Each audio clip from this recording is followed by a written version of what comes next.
Okay, let's unpack this.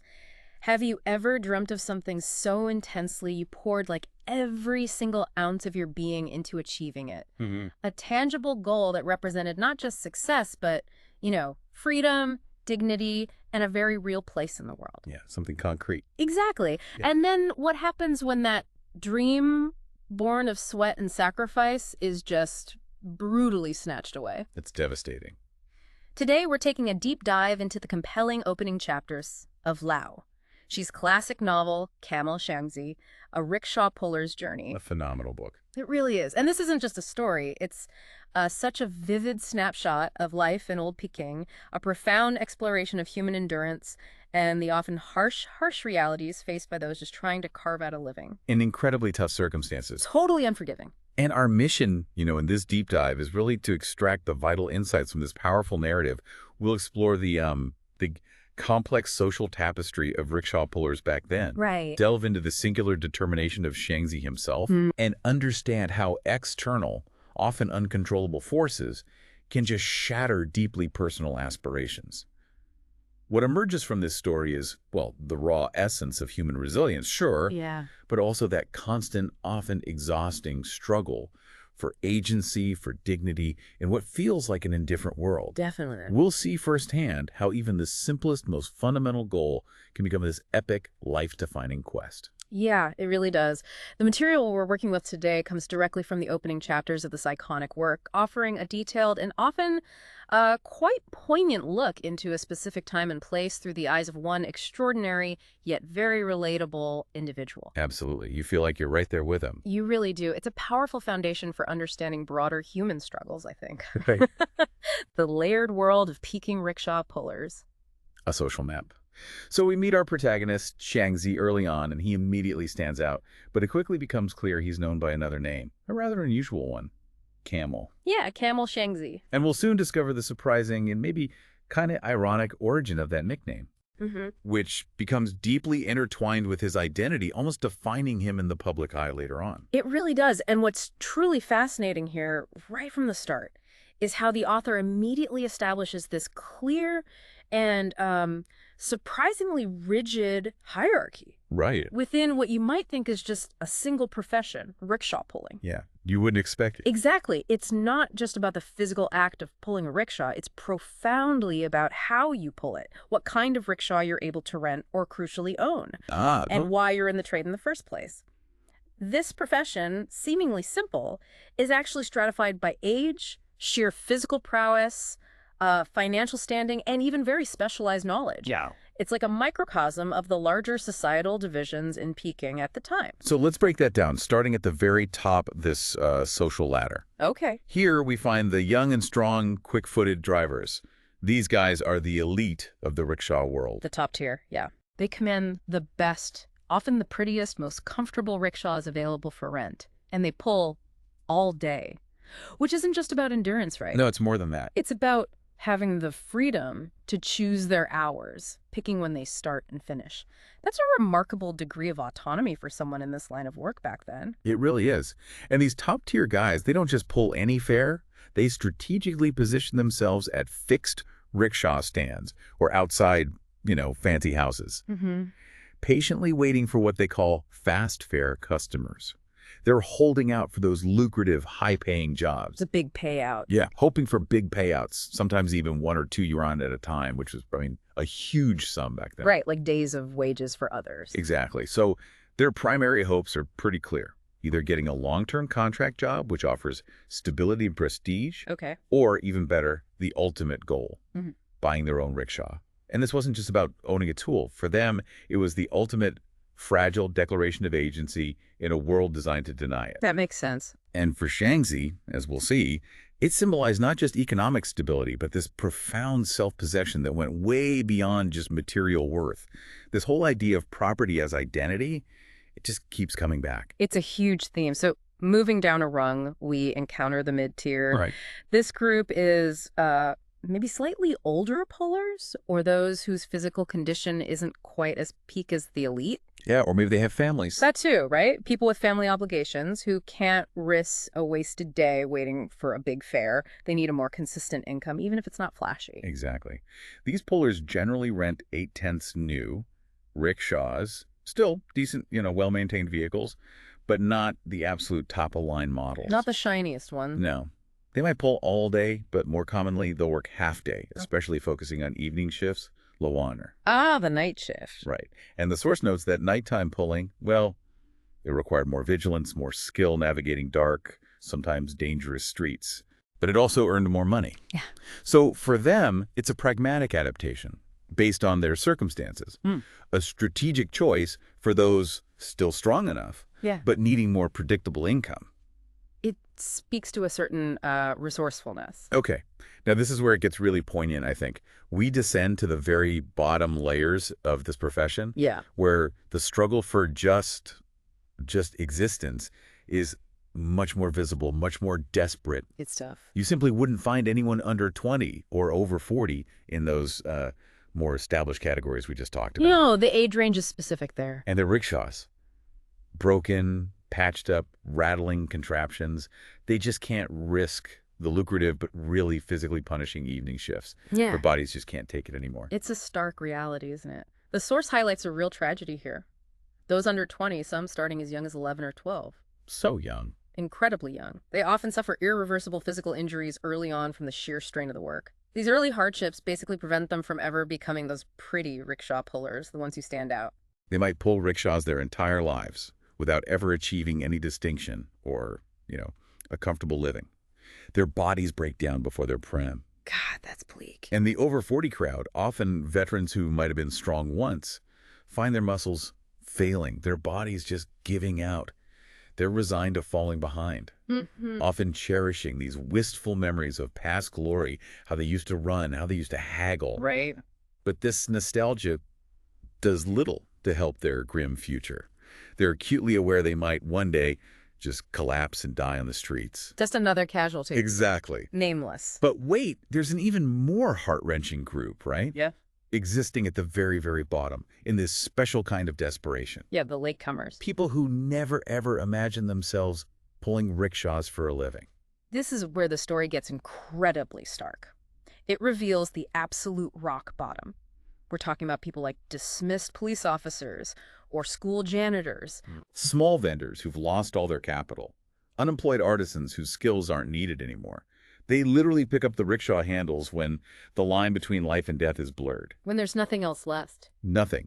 They've already sold off the prime years of their lives in other, often more respectable trades, and now they're literally turning steamed buns into blood and sweat on the road. Their meager food directly fueling their desperate, back-breaking labor. They lack strength, they lack experience in this trade, and tragically, they lack friends. No support network? None.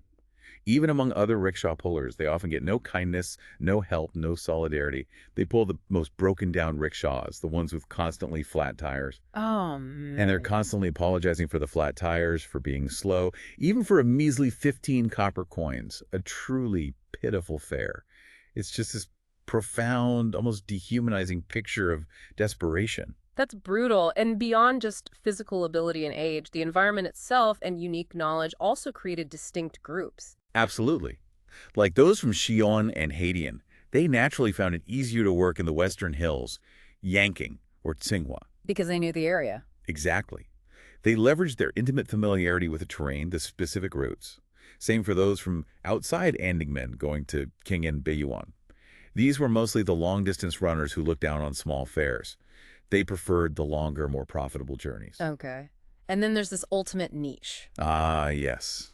The pullers of the East Legation Quarter. Specializing almost exclusively in foreign clients. It truly makes you think how something like language skills could profoundly shape someone's entire existence, their economic chances. Totally. They learn to speak foreign languages, picking up English and French terms for places like Wanshu Mountain, Yong Palace, even the Badahutong, the red light district. Wow. They develop their own private patois, like a secret language, not shared with other pullers, setting them even further apart. And their pulling style is distinctive too, a 4/6 step that's neither fast nor slow.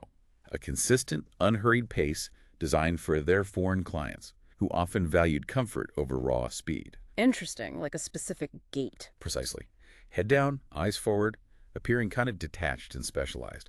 And their unique close-white long-sleeve jackets, loose white or black pants tied at the ankles, specific cloth shoes, it signals their difference. It's like a uniform. Yeah. Other pullers see it and just don't compete for their fares. They genuinely belong to another industry altogether. A fascinating microeconomy. 2. Xiangzi's resolute dream. The pursuit of independence. So, okay, we've mapped out this intricate, often brutal social landscape of the Peking rickshaw pullers. Where exactly does our protagonist, Xiangzi, fit into all this? Well, before he got that famous camel nickname, Right, before the incident. he actually stood right near the top. He was considered a higher-class rickshaw puller. Young, incredibly strong, physically imposing. And crucially, he owned his own rickshaw. That's the key. That's the absolute key. His life, his rickshaw, his independence, all firmly in his own hands. The ultimate statement of self-reliance in that world. And that wasn't just a small detail, was it? Oh, not at all. It's absolutely central to his identity, his whole existence. For Xiangzi, owning a rickshaw was profoundly difficult. It wasn't just a casual purchase. Right, he earned it. He earned it through years, tens of thousands of drops of sweat, and biting his teeth in wind and rain, enduring everything. It meant incredible self-denial in food and drink, rejecting all indulgences, every single penny saved. Oh. It was literally the total result and reward of all his struggles, earned through relentless physical and mental endurance, like a medal for a battle-hardened warrior. That's a powerful image. It is, and highlights that ownership here wasn't just about having a tool. For Xiangzi, it meant freedom from the indignities, the manipulations of the rental bosses. He wouldn't need to curry favor with anyone. With his own raw strength and his own rickshaw, he truly believed he could always earn a living no matter what. Total self-sufficiency. Exactly. That complete freedom from external control was the most powerful motivator. It was his path to dignity, to true self-possession. And the contrast between renting and owning was stark for him, wasn't it? A deeply felt difference. Oh, absolutely. When he rented, he felt like a spinning top, constantly driven by others, east, west, north, south. What? No self-direction, no real agency over his own effort. Just following orders, basically. Pretty much. But even then, his vision was clear, his heart unwavering. He always dreamed of that rickshaw far away, the one that would make him truly free, independent, like his own limbs, a natural extension of his body. Almost spiritual, that longing. It was existential. His aspiration wasn't just economic. Having his own rickshaw meant no more daily indignities from rental bosses, no need to suck up to anyone for a better vehicle. Right. He'd be beholden to no one. With his own strength, his own rickshaw, he believed he could always make a living. This freedom, it was powerful. His pathway to dignity, self-respect, a sense of mastery over his own life. So what kind of man was he then, before everything went wrong? Well, he also paints this picture of a truly remarkable individual. Yeah. He wasn't afraid of hardship, obviously. Yeah. And unlike many pullers who succumb to vices, gambling, drinking, opium, he didn't have bad habits. The kind the author calls excusable but not imitable. Understandable, maybe, but not good. Right. He was smart, hardworking, and seemed almost destined to achieve his goals. The author even suggests if his environment or education had been better, he wouldn't have been a puller at all. But whatever he did, he wouldn't squander his chances. There was this innate drive. Like he couldn't help but strive. Exactly. The author says he could be a good ghost even in hell. Wow. Implying this inherent decency, this determination, a moral core that held firm. Born in the countryside, lost his parents, lost his small plot of land, came to the city at 18. A classic migrant story. Right. He brought the strength and raw honesty of a country lad. Tried almost every job needing physical labor, pushing carts, carrying loads, but soon realized rickshaw pulling offered more earning potential, more opportunity. More variable income, maybe. Yeah, the chance for higher rewards through sheer effort, unlike fixed labor wages. He believed he had the qualifications, immense strength, youth, and this fierce willingness to learn. It shows how circumstances shape ambition. Totally. Denied other paths, he focuses all his energy here. Precisely. Forged his own path. And he didn't just have a goal, he had a grand plan. Yeah. A meticulous one, Okay. tied to his incredible physicality. Rent a broken rickshaw to practice, build up the muscles, then a new one, eventually get contract jobs for stable income, and then, through frugal living for 1, 2, maybe 3 or 4 years. Saving every penny. buy his own beautiful, brand new rickshaw. Yeah. He looked at his young muscles and just knew it was only a matter of time. Not a fantasy, a definite, concrete goal. And his physical description in the source is striking because it underscores this deep connection to his body as his instrument. His tool. His tool is pride. Tall, big for his age, though his body hadn't fully cast into its final shape yet. He plans to tighten his waist to show off his iron fan-like chest and straight hard back. Like a posture of power. Exactly. Pride in his livelihood. Imagine wearing wide-legged white pants, tight ankles, showing his extra-large feet, crucial for speed and endurance. It's not vanity, it's identity, ownership over his instrument. His face, not handsome, but radiating spirit. Bright, with that prominent scar from a donkey bite. Right, the scar. Which he oddly cherished as part of his strong body, a mark of resilience. He could even stand on his head for half a day, feeling like a tree, solid from top to bottom. Wow. That's strength. Raw, untamed strength and rootedness. And the author describes him as a bit like a tree, sturdy, silent, and lively. He had his own plans, his own thoughts, but didn't like to share them. No, very internal. Unlike other pullers who aired their grievances publicly, like folk songs in the tea houses, Xiangzi kept his struggles, his hopes, his torments all to himself. His silence, though, wasn't ignorance. It was this remarkable capacity for deep thought, introspection. He always looked at his own heart, constantly evaluating. Once he made up his mind, he followed that path with unwavering, almost rigid determination. If it didn't work out, if he hit a setback, he'd be silent for days, gritting his teeth as if biting his own heart. It's him internalizing it all. Completely. Which raises that question. Is his introversion a strength or a vulnerability? It allows intense focus, sure. Yeah. But it also profoundly isolates him, prevents him from seeking comfort, advice, solidarity. It's a double-edged sword. Definitely. And when he decided to fully commit to pulling, he didn't just jump in. He rented a broken one specifically to train his legs. Smart. Practical. Understood the preparation needed. First day, meager earnings. Second day, good. But then his ankles swelled up like gourds. Couldn't lift his feet. Ouch. He endured the intense pain, pushed through it, knowing it was unavoidable, a rite of passage. Once healed, his training complete, he could run freely, his body perfectly calibrated. And he was supremely confident in his knowledge of Peki's geography, his strength. His pulling method wasn't just brute force. It was informed by all his past labor. Right. Pushing, pulling, carrying. Exactly. Believed in caution over reckless competition. Knew he was slow-mouthed, hot-tempered, compared to the old rogues in bargaining. The experienced hagglers. Yeah. So he shrewdly avoided busy stands, preferred quieter spots. Bargain calmly or just say, get in, pay what you think. Disarming. Very. His honest, simple appearance often inspired trust.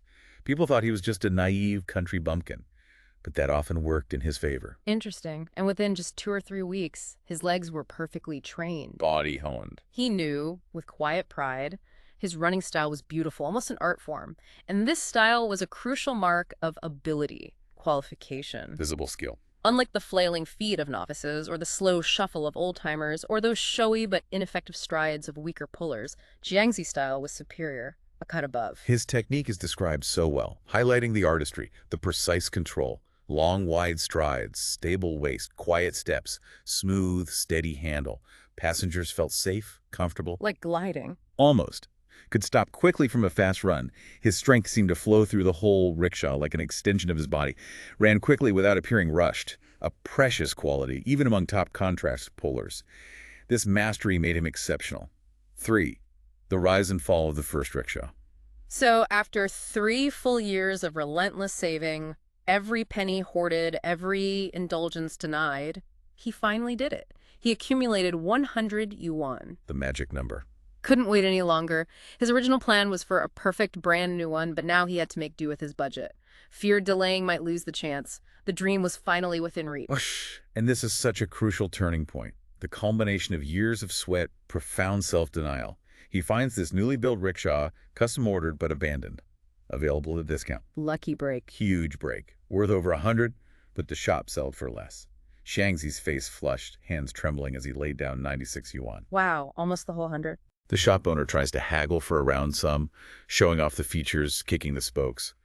But Xiangzi is resolute, unyielding. He's getting his rickshaw. It's this moment of immense triumph, You can feel it. almost mythical significance for him. His hands trembled even more as he took the receipt, pulled his new rickshaw away, almost crying from the emotion, pulled it to a quiet spot, examined it closely, tried to see his reflection in the lacquer. It was even more lovable now it was truly his. Any minor flaws were instantly forgivable because it was his. Every scratch, every gleam, part of his victory. Exactly. He sat on the new footrest, looked at the shining brass horn, the emblem of a top rickshaw. Yeah. And in that moment, this profound realization hits him. Yeah. He remembered he was 22, but lost his parents early, didn't know his exact birthday. So he makes this remarkable decision.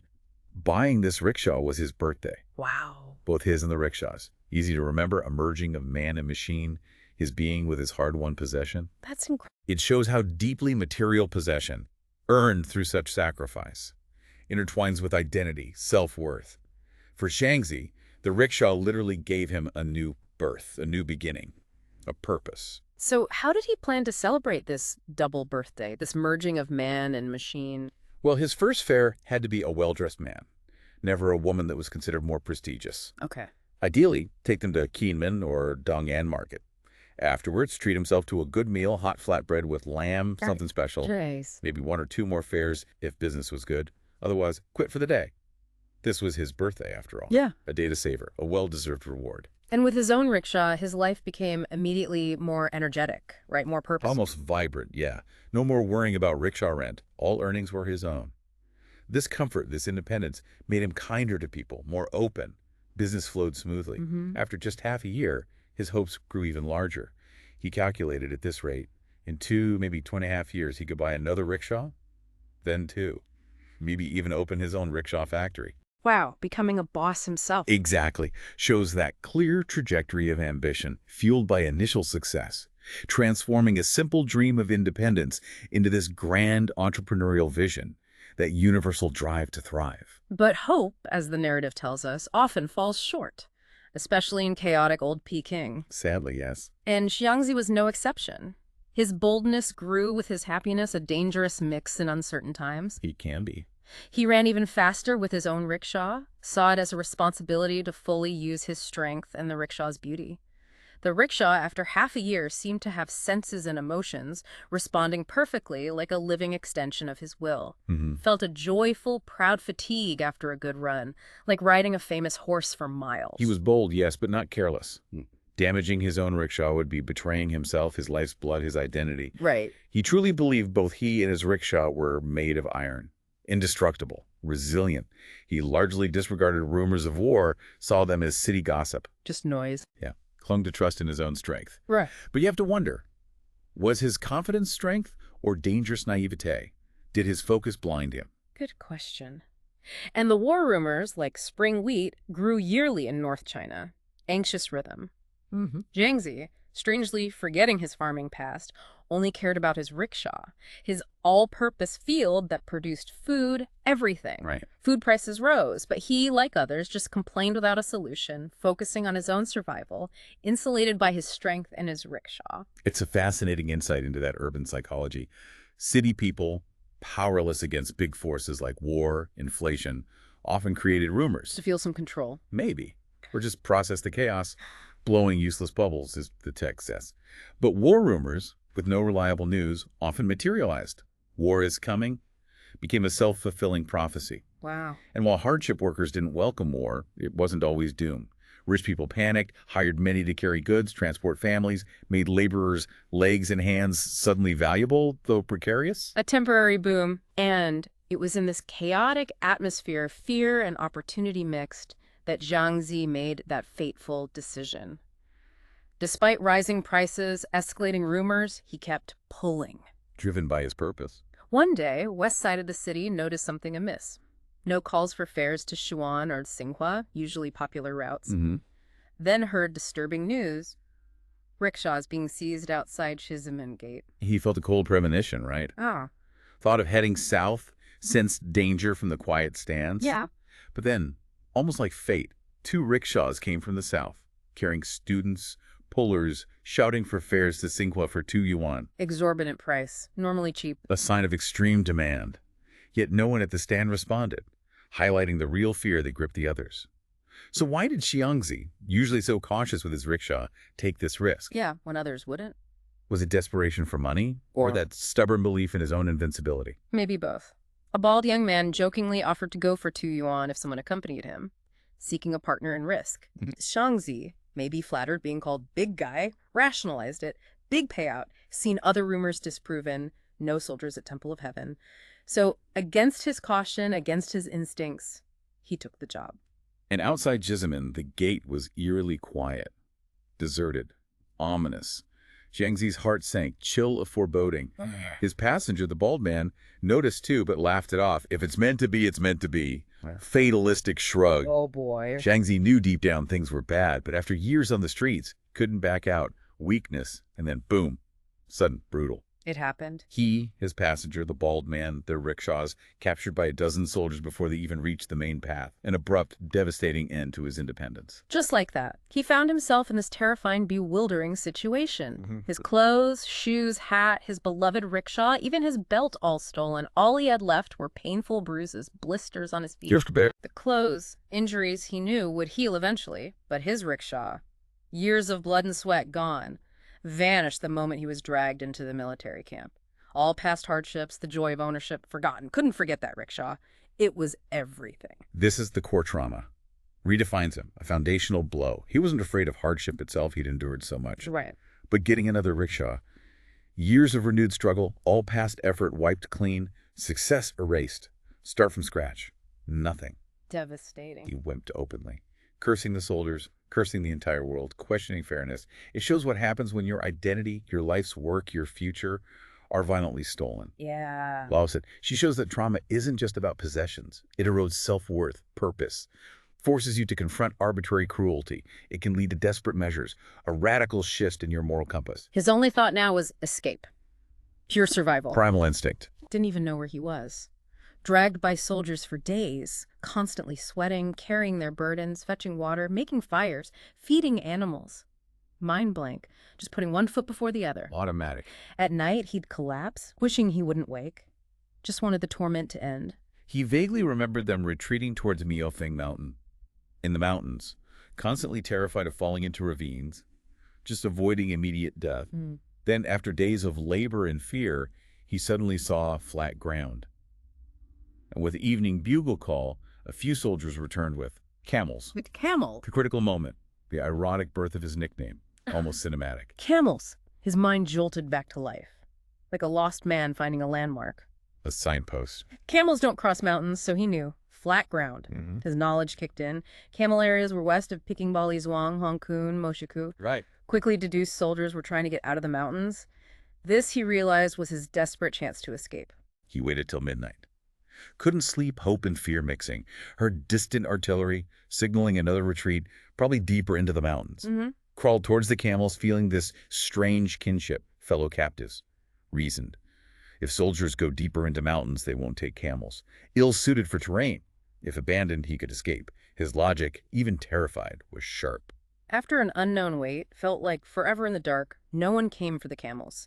He boldly sat up, looked into the blackness, made a snap decision. Run. Whether good or bad, run.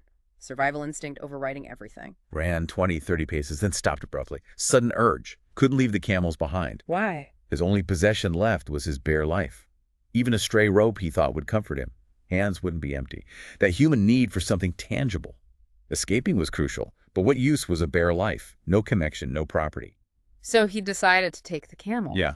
Unsure of their use, how to handle them, but they were things, not small ones. A symbol of property, a way to reclaim something from his profound loss. Yeah. Was logical? Or clinging to a desperate symbol? Hard to say. Yet, despite the impracticality, he refused to abandon them. Felt they were a gift from heaven. An unexpected blessing. Relied on his rickshaw puller sense of direction, but the dark, urgency, stars rushing about disoriented him. Decided, stick to major roads, not mountain paths. Camels need clear, flat paths. Reasoned. Mushiku, if that's where he was, to Huangkun was a straight road, a main camel route. Familiarity, no detours valued by pullers.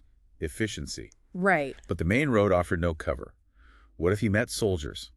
Even if not soldiers. His broken uniform, muddy face, long hair, looked like a deserter. Hmm? Could lead to a worse fate than capture buried alive by villagers. Terrifying fear. So trembling, fear, cold, made a quick decision. Took off the military tunic, ripped off collar, brass buttons, tossed them. Tied tunic across chest like a bundle, pulled up pants legs. The disguise. Thought it made him less like a deserter, more like a coal-soot-covered worker. Methodical despite distress. Practical intelligence. Knew he had to get to the city quickly. No money, no food. Time critical. Considered riding a camel save energy. Endure hunger longer, but decided against it. Avoid delays. Getting them to kneel takes time. High up, might miss ground hazards, risk a fall. So walked on. Disoriented, utterly exhausted, mind drifting in the darkness. Worried the silent camels might wander off, disappear into the void, taking his new treasure. Sat down at some point, didn't remember when or why. Might have just fallen asleep standing from exhaustion. Possible. Suddenly woke up, startled by a rooster's crow. Clear, sharp sound sliced through the dark, back to full consciousness. Rope still in hand, camels still beside him. Relief. Mind cleared instantly. Felt for the camels, realized he had 3. Unsure if good or bad, focused on them. Yeah. Vaguely realizing his future depended on these 3 animals. Then sudden, almost embarrassing thought. So obvious. Why not sell them and buy another rickshaw? The light bulb moment. Almost jumped for joy. The simple solution, a profound revelation in his desperate state, a tangible path back to his dream. Rooster Crow meant dawn, village nearby. Perhaps Bakesun, known for camel markets, had to hurry, sell by daylight, buy rickshaw in the city. Thought war chaos might make rickshaws cheaper. Cynical silver lining. The immediate tangible link camels to rickshaw dream invigorated him. New purpose. Didn't care about market price. Just wanted enough money, 180 yuan, whatever. Enough. Right. As dawn broke, painting this guy realized he was walking east toward the city. Landscape appeared, senses returned, mind sharpened, saw himself ragged, dirty, but alive. Then saw the camels ugly, unkempt, shedding hair like large beggar beasts, but also lovable, co-survivors. Felt like the luckiest man on earth. Heaven sent him 3 living treasures, 3 sources of hope worth a rickshaw. Couldn't help but laugh. Deep, joyful sound. Sun rose, brilliant colors, golden light, heart swelled. Felt utterly free, forgot hardships, pain, danger. Wanted to cheer, shout with elation. Looked at his tattered clothes, the shedding camels, laughed again. Strange moment of shared humanity. Bizarre, he thought, such unpresentable man and beasts escaped danger, walking towards the sun, finding new purpose. Yeah. Decided it was all heaven's will. Divine intervention. Yeah. If heaven protected him, feared nothing. Headed for a village, hoping for water, ready to endure if not. Philosophical shift, finding peace, renewed determination. But the village dogs barked furiously. Women, children stared, gaped at his strange appearance.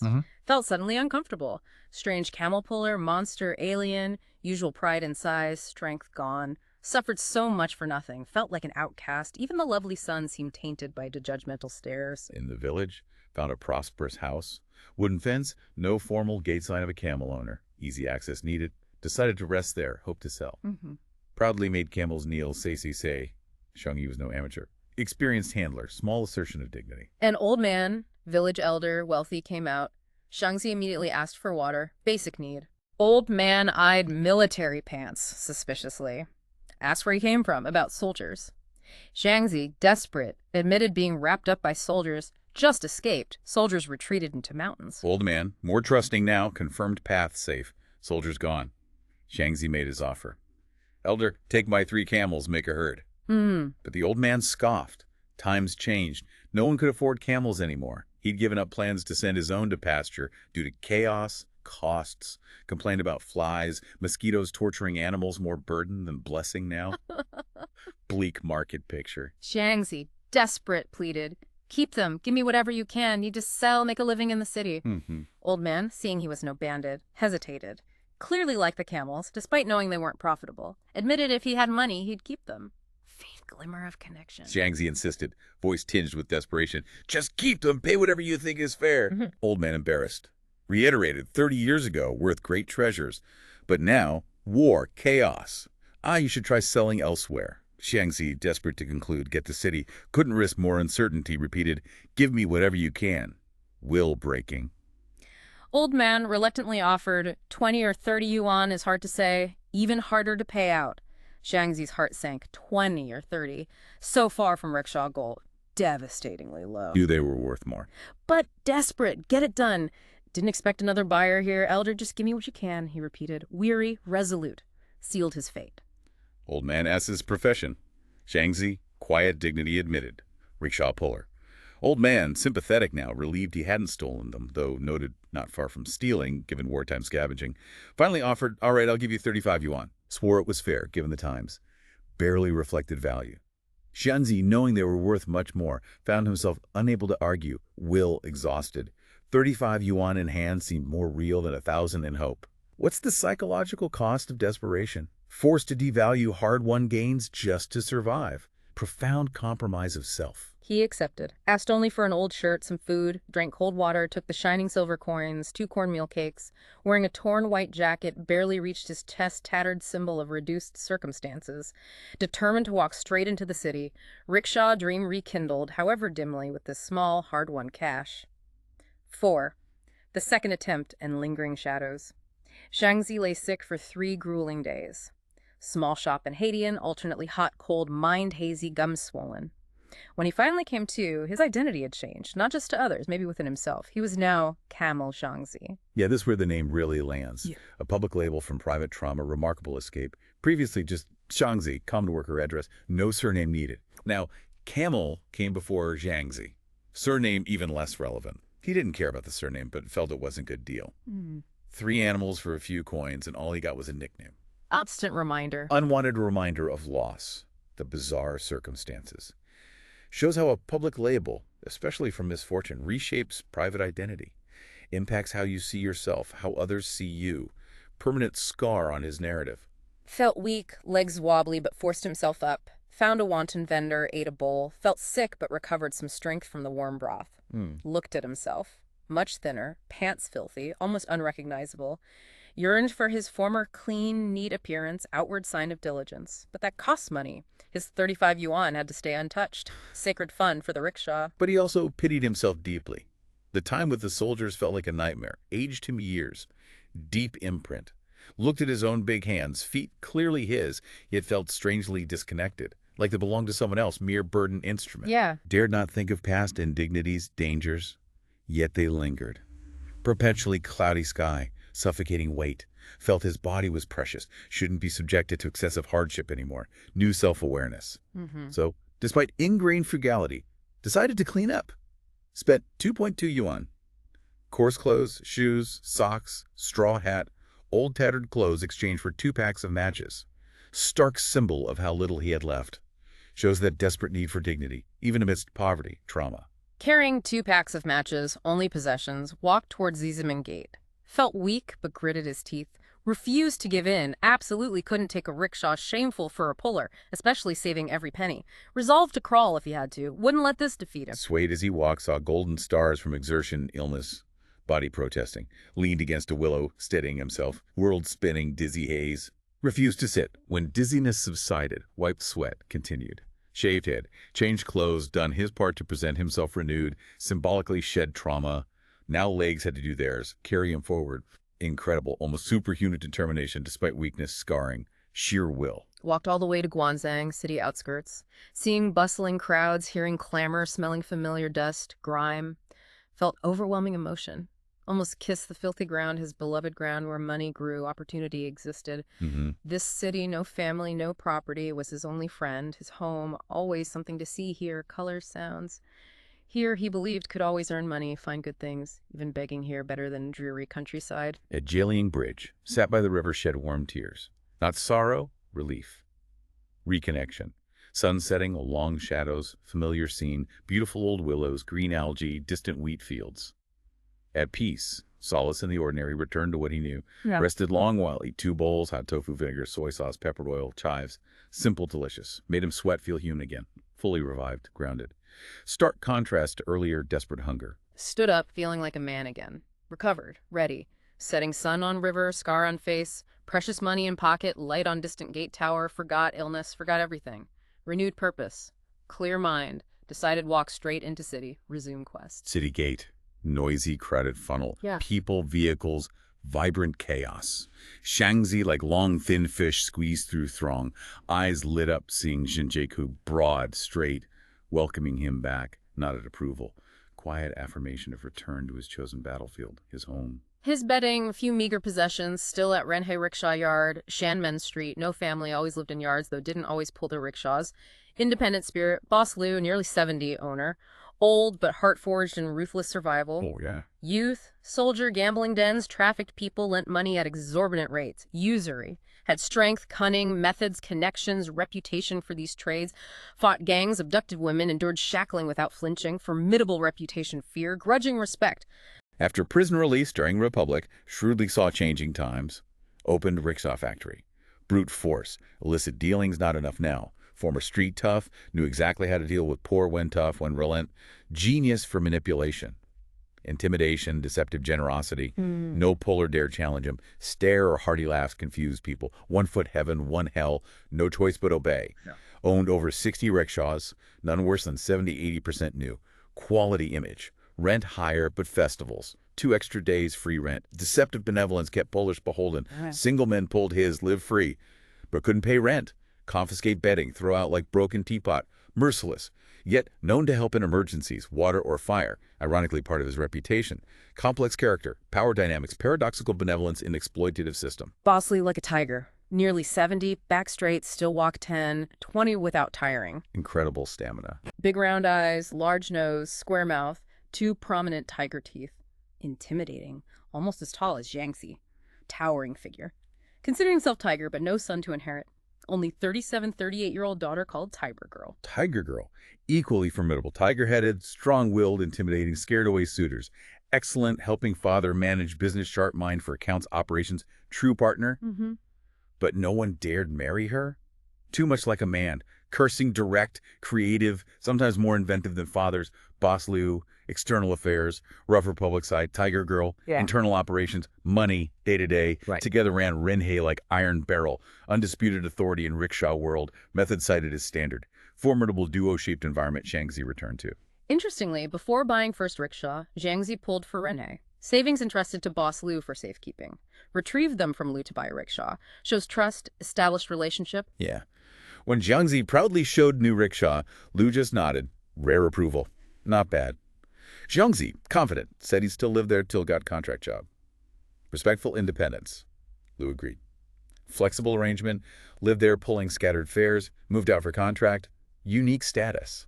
Living at Renhe without exclusively pulling Liu's rickshaws was rare. Led to speculation, some whispered, relative, others. Liu grooming him as son-in-law for Tiger Girl. Despite her reputation. Created envy, but also deference. Seemed uniquely in Liu's favor. Truth was, Liu favored him for pragmatic reasons, beyond family ties. Xiangzi maintained good habits, not idle. After shift, voluntarily cleaned rickshaws, pumped tires, dried covers, oil parts. Cheerfully, like entertainment. Act of care. Other pullers rested, gossiped. Only Xiangzi kept busy, productive. Initially, others thought sucking up, soon realized sincerity. Genuine dedication. Liu never praised openly, but knew valuable hand. Yard, entrance always clean. Tiger Girl liked the big simpleton even more. Listened intently, never argued, unlike bitter others. Reserved her words, deeper thoughts for him. Peculiar affection. When Xiangzi left for contract, both felt lost a friend.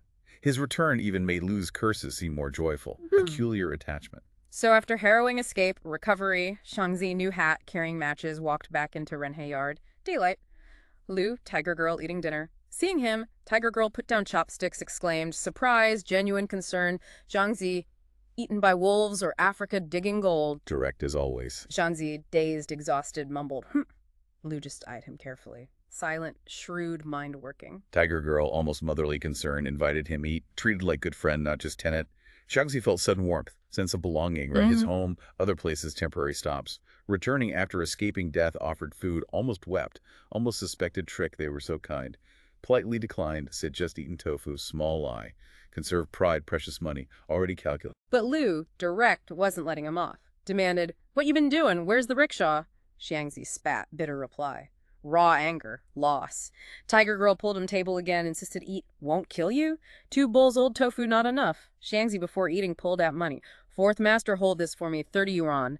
Kept small change. Careful. Liu raised eyebrow. Suspicions peaked. Where'd it come from? As Xiangzi ate, recounted capture, escape, camels, Liu shook head. Exasperation, shrewdness. You fool! Brought them city, sold a butcher, worth over 10 yuan head. Winter, full fur, 3 sell 60 yuan. Ouch! That's gotta hurt. Xiangzi, already regretful, felt worse. But then, flash of moral clarity characteristic. Thought immoral, sell live animals for slaughter after shared desperate escape. He and camels both escaped, both should live. Became calm. Accepted 35 yuan fate. Moral rectitude. Tiger Girl cleared table. Lu pondered, mind-turning, smiled, revealing tiger teeth. Fool, said Circadian. Why not straight back via Huangkun Road? Why long detour? Xiangzi explained. Longer route through western hills, feared pursuit on main road, villagers mistaking for deserter. Lu laughed, eyes darting, scrutinizing. Still worried story hid stolen money. Lu, past illegal things, now reformed, cautious. Xiangzi's clear explanation convinced him. Lu asked about money. What you gonna do? Xiangzi, typical deference, whatever you say. Lu suggested buy another rickshaw, showing teeth, implying buy own rickshaw, still live here free. Testing him. Xiangzi, unwavering goal, self-reliance, not enough. If I buy, I'll buy new. Stubbornly refused loan. Even Lu's low rate. Wanted save slowly, buy new, pure cash. Unencumbered, absolute independence, core integrity. Lu looked at Xiangzi like strange character, annoying stubbornness, but impossible angry at. Earnest. After a moment, took money. 30. Don't pull tricks, Xiangzi confirmed, stood up, left matches for old man. Humble gift. Gratitude. Before leaving added, don't tell anyone about camels. Wish impossible to keep. Boss Lu didn't tell anyone, but the camel Xiangzi story, born rumor, exaggeration, quickly spread from Haiti into city anyway, fueled by gossip. People always found Xiangzi bit stubborn, unsociable. Now, camel Xiangzi's story looked different. Some said found gold watch, others 300 silver dollars. Most confident swore brought back 30 camels. Wow, the stories grew legs. Differed wildly, but conclusion same. Xiangzi made lucky fortune. Powerful illustration. Public perception versus internal reality. Someone acquired lucky wealth, regardless, unsociable, typically respected, envied. Everyone hoped for such chance. Someone found it, clearly special, blessed. Right. The Xiangzi silence on sociability, previously odd, reinterpreted. Slowness of nobleman's speech. New mysterious status. People tried curry favor. Xiangzi, tell us, how'd you get rich? Remained silent till pressed. Scar reddening irritation. Retort bitter frustration. Rich. Damn it, where's my rickshaw? Stark gap. Public perception. Profound internal reality of loss. Indeed, where was his rickshaw? People started to think initial excitement faded, but easier celebrate someone else's fortune than worry their losses. Quickly forgot lost rickshaw. Focused supposed luck. Convenient forgetting. After time, saw him still pulling, not changed professions, bought land, grew cold, assumed hadn't gotten rich. Stopped asking why Camel Xiangzi, like natural name, quirk. Xiangzi himself, however, didn't lightly forget. Lost wound refused heal. Longed by new rickshaw immediately. More worried, more obsessively thought original one. Symbol freedom. Worked tirelessly, punishing himself. Thought lost rickshaw creeped in, suffocating feeling, injustice. Wondered, growing bitterness. Point being strong-willed, virtuous, if world unfair.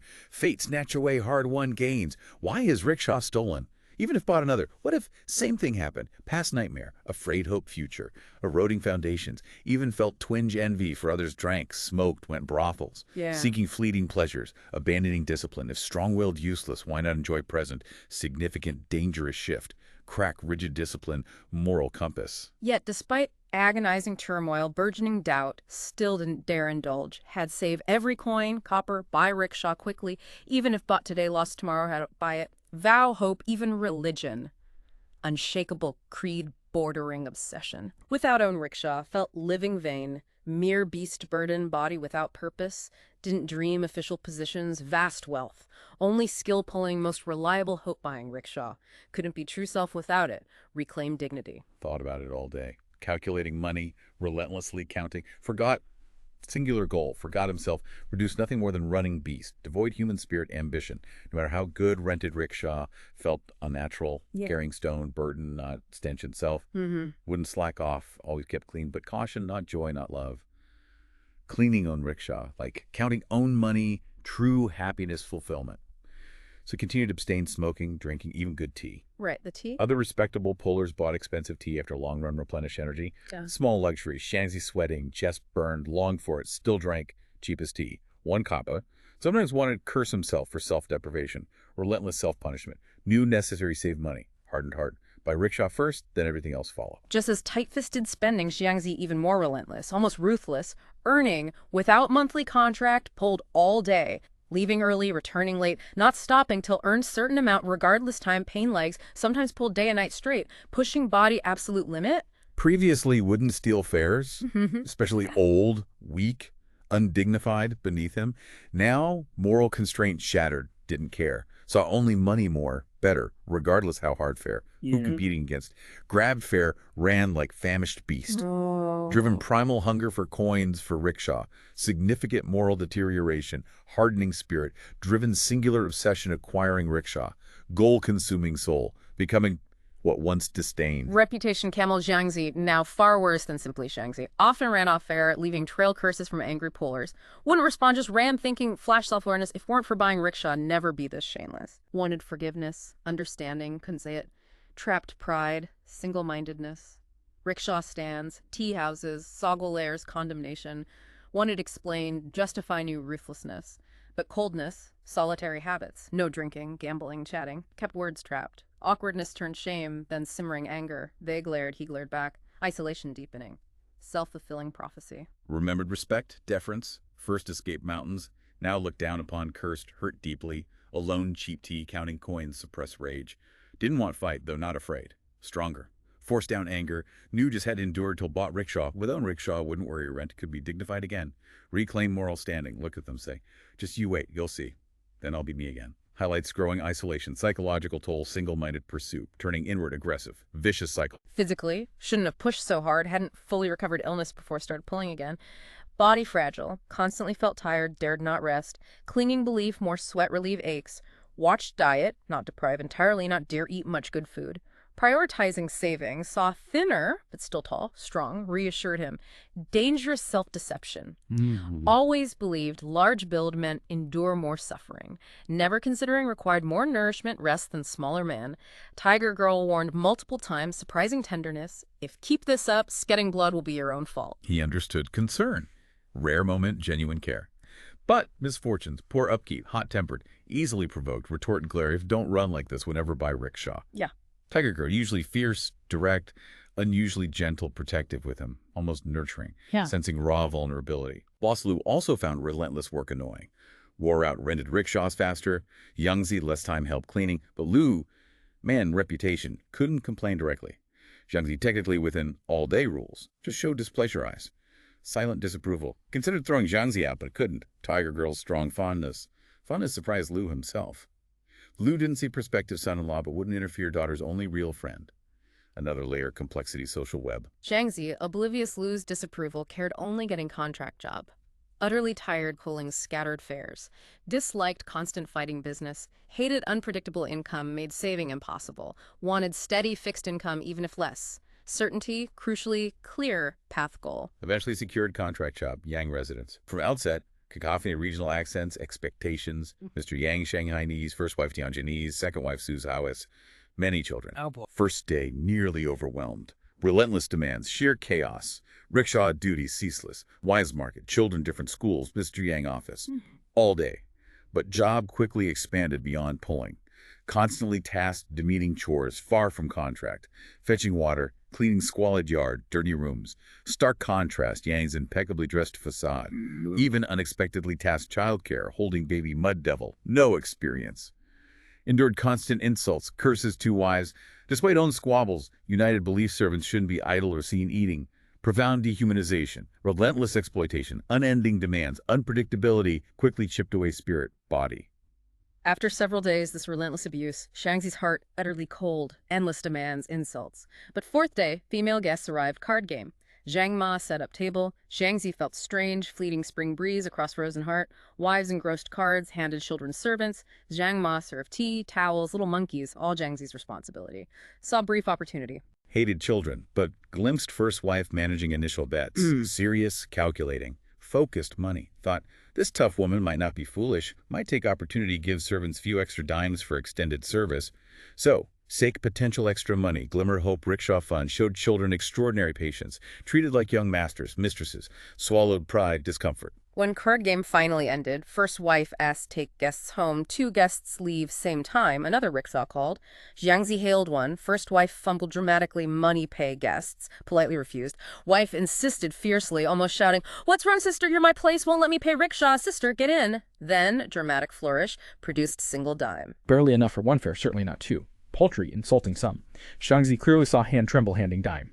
Extreme parsimony, even in theatrical display, false generosity. After dropping guests, helping Zhang Ma tidy, Xiangzi looked wife expectantly, hoping proper wage, decent tip. She told Zhang Ma fetch boiling water. Zhang Ma left room, pulled out another single dime, saying, hint disdain, take this, don't stare me so intently. Final, humiliating indignity. Paltry tip suggested begging, robbing last shred self-respect. Xiangzi's face suddenly turned purple.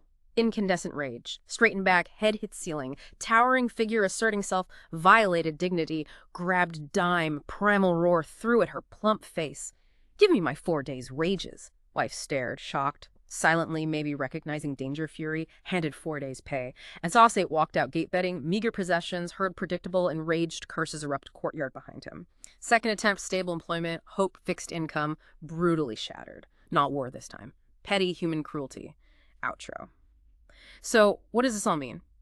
We've seen Xiangzi's incredible drive, resilience, his almost spiritual dedication to owning that rickshaw as a symbol of independence, dignity, not just a tool. We've witnessed how external forces, be it war chaos, fickle fate, or the insidious capriciousness of exploitative employers, can just mercilessly strip away hard-won achievements, personal dignity. This profound journey truly raises an important question. What does Xiangzi's story tell us about the human spirit's boundless capacity for endurance, but also its inherent breaking limits? We see the brutal realities of social hierarchy in Old Peking, the crushing weight of poverty, and the profound psychological impact of repeated setbacks. A world determined to keep you down. His story is a poignant exploration of how dreams, even the simplest, most fundamental ones, can transform into this fierce battleground against an indifferent, often cruel world, testing a person's very soul. Xiangzi, a man defined by physical strength, unwavering purpose, finds himself repeatedly stripped bare, left with nothing but his bare life, forced rebuilt from scratch, again and again. Relentlessly. Given the relentless cycle of hope and despair he faces, what do you think is the true cost of chasing a dream when the world seems determined to crush it at every turn? And what might that say about our own struggles for purpose and dignity today, perhaps in different but maybe no less challenging circumstances?